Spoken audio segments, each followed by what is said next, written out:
You think your child is being stubborn. In reality, they are learning how to change your decisions. Every time you give in under pressure, the next reaction comes faster and louder. In this video, you'll see exactly how that pattern forms and how to stop training it. Picture this. You're standing in a crowded mall. Your child suddenly drops to the floor, their crying getting louder with every passing second. The crowd slows down.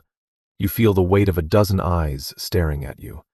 You already said no, but now your chest tightens and your voice lowers in embarrassment. You just want it to end. So, you change your answer. Not because you agree with them, but because you can't hold the moment anymore. What just happened wasn't random. Your child's brain just learned something very specific, and it didn't start here. It started the first time you gave in. It never starts at home. It starts when people are watching. Picture this. Your child is lying on the mall floor, crying louder and louder until the sound pierces through the air. You feel the weight of every pair of eyes on you, the silent judgment heavy in the room. In that split second, your brain screams for one thing: immediate relief. You don't give in because you agree with them. You give in because you need the moment to end. You surrendered. But here's the truth. You just taught your child that intensity is the key to power. They now link emotional escalation with control over the outcome. That moment didn't solve anything. It trained something. And it didn't even start at that mall. It started much earlier. The first yes matters more than you think. It rewrites the entire rule book. It usually goes like this. You say no, the child cries, and then you change your decision just to get a moment of peace.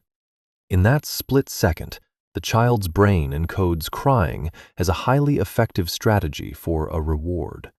They aren't learning about behavior. They're learning what works on you.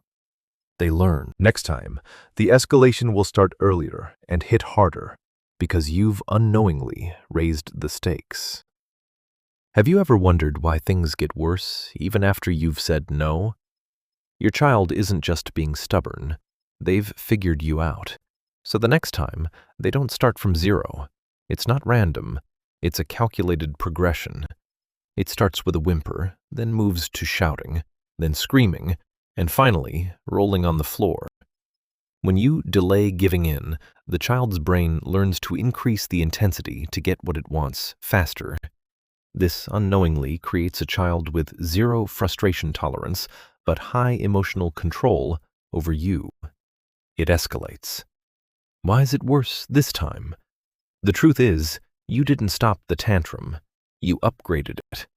You just taught them that if they want to win, they have to go harder. And even in the quiet moments, you are reinforcing this pattern in ways you don't even realize. It feels like care, but in reality, it builds dependence. You buy the toy, you give the snack, or you hand over the device just to avoid a conflict. When everything is too easy to get, nothing builds emotional strength. A lack of exposure to the word no weakens the pathways for managing frustration. Too easy. Because of this, the child will struggle with rejection, failure, and the inability to delay gratification later in life. You tell yourself, it's easier to just give it. But comfort now creates a collapse later. And then something else quietly shifts. You think you're motivating, but in reality, you're pricing behavior. Daily life begins to follow a predictable script. Finish this and you get that. When external rewards completely replace internal motivation, children stop doing things because they should. They only act when there is something to gain. It becomes a deal. You tell yourself this is the only way to make them listen. But do you realize you're turning a parent-child connection into a negotiation? The moment you run out of things to trade, they stop showing up. So when you remove the reward, something inside the child breaks. Same child, different outcome. When a child repeatedly refuses, pushes back, and refuses to give up, you call it stubbornness. But in reality, it is untrained intensity looking for direction. A strong drive without guidance automatically becomes resistance instead of focus. That precious energy is being wasted on conflict instead of growth. This is raw power. You aren't dealing with a problem, you are holding potential. But that potential will stay buried unless you stop feeding the wrong patterns. Stubbornness doesn't grow on its own. It grows in the space where your response keeps changing. Reactive parents try to stop the moment, but aware parents stay consistent through it. The truth is, your child isn't testing your limits, they are mapping them.